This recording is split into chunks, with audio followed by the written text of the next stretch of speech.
మరి ఇప్పుడు నిలబడ్డ అభ్యర్థి మీ అందరికీ తెలుసు. గతంలో ఎంపీగా నేను నా చేతుల్నే డిపాజిట్ లేకుండా ఓడగొట్టినాం. ఎమ్మెల్యేగా కూడా మొన్న ఓడగొట్టినాం.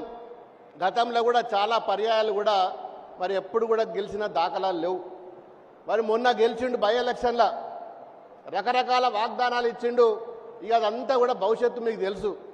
నిన్న సంగారెడ్డిలో కావచ్చు, సిద్దిపేటలో కావచ్చు, ఆయన ఫ్రస్ట్రేషన్కు గురైపోతున్నాడు. నోటికి ఏది పడితే అదే మాట్లాడుతున్నాడు.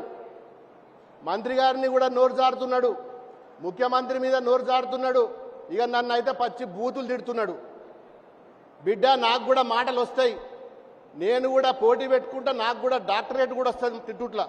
కానీ నేను సంస్కారం ఎక్కడ కూడా మరవను. నేను నోటికి ఏది వస్తుంది మాట్లాడు, సంస్కారం కాదు బిడ్డ అని నేను హెచ్చరిస్తున్నా. నేను నిన్న సంగారెడ్డిలో వాడోవడు వీడోవడు గోచిగాడు గొంగడు బొంతగాడు అని చెప్పి ఇష్టం ఉన్నట్టు మాట్లాడినావు.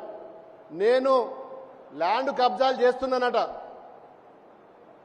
ఏమి పార్లమెంట్లో నేను ఏ ఒక్కరోజు మాట్లాడలేదట, రాష్ట్రానికి పార్లమెంటుకు ఏమి చేయలేదట. మరి నేను ఒకటొక్కటి చెప్తా, నువ్వు చెప్పిన దానికి రాసుకో బిడ్డ అని చెప్తున్నా. 17 మంది ఎంపీలలో అత్యధికంగా మరి పార్లమెంటులో క్వశ్చన్ వేసింది మాట్లాడింది కొత్త ప్రభాకర్ రెడ్డి. మీరు ఆన్లైన్లో కూడా చెక్ చేస్తూ ఆ పిచ్చోనికి కూడా చెప్పాలి. ఆడొక పిచ్చోడ్లాగా మాట్లాడుతున్నాడు. బిడ్డ 4 ఎంపీలు గెలిచిర్రు, ఏం బీకిర్రు, ఎన్నిసార్లు మాట్లాడిర్రు తెలంగాణ కోసం, ఏమేం మాట్లాడిర్రో ఒక్కసారి పార్లమెంటు వెబ్సైట్ ఉంటుంది, ఎవరైనా చూసుకోవచ్చు. బేకూఫ్ గాని లెక్క ఫాల్తు గాని లెక్క మా ఇష్టం ఉన్నట్టు మాట్లాడద్దు. ఇక పోతే నువ్వు ఏం చేసినావు అన్నాడు. నేను మెదకు రైలు తెచ్చిన, సిద్దిపేటకు గజ్వెల్ రైలు తెచ్చినాం,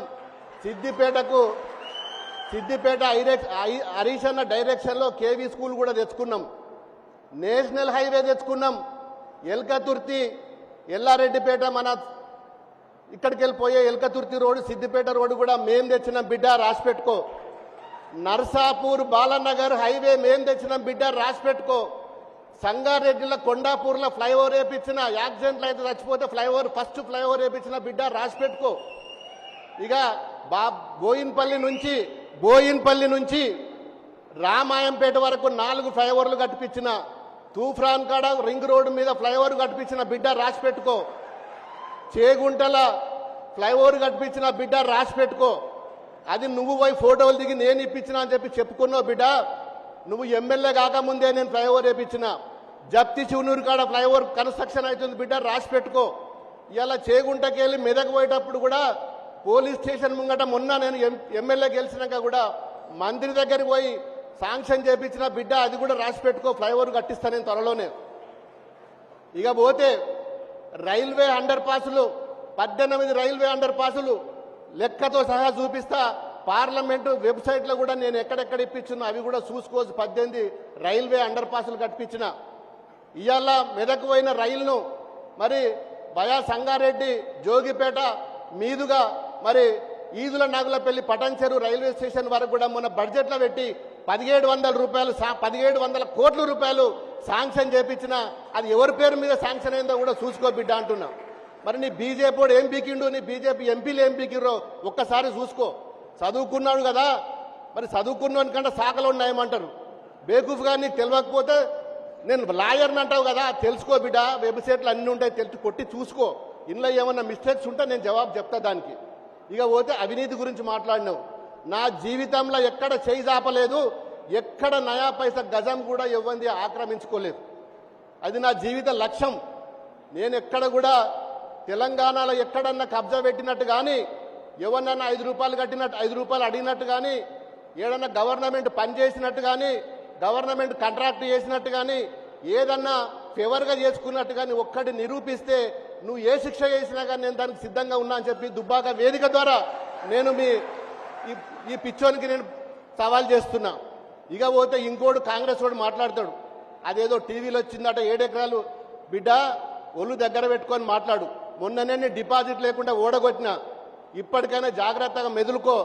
ఇవాళ ఎవ్వడు చెప్పినా ఏది చెప్పినా దుబ్బాక ఖచ్చితంగా మా దుబ్బాక సోదరులు కార్యకర్తలు వారికి ఏడ కాలుకు ముళ్ళిచ్చినా కానీ తీసే బాధ్యత ఇవాళ మా హరీష్ అన్న మీద ఉంటుంది, నా మీద ఉంటుంది. ఎవరిని కూడా నిర్లక్ష్యం చెయ్యం, ఎవరిని కూడా నిర్లక్ష్యం చెయ్యం.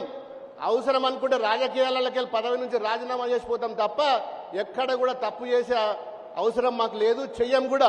మా జీవిత లక్ష్యం కూడా అది కాదు. మేము ప్రజలకు సేవ చేసుకోవడానికి వచ్చినాం తప్ప ఈ లంగేశాలు బొంగేశాలు లంగ మాటలు ఈ సోషల్ మీడియాలు మాతోటి కాదు. ఇలా మేము ప్రజలలో ఉంటాం, మా కార్యకర్తలతో ఉంటున్నాం. ఇవాళ మేము వేదిక మీద ఉన్నామంటే మీ అందరు పెట్టిన భిక్ష, ఎవరిదో కాదు, మా కార్యకర్తలు పెట్టిన భిక్ష. ఇవాళ ఈడున్నామంటే మేము టీఆర్ఎస్ పార్టీ ఉన్నందుకు, ఈ జెండా ఉన్నంతసేపు మిమ్మల్ని నిష్పెట్టి మేము బొమ్ము మామూలు నిష్పెట్టి కూడా మీరు పోయని చెప్పి ఆ విశ్వాసం ఉన్నది.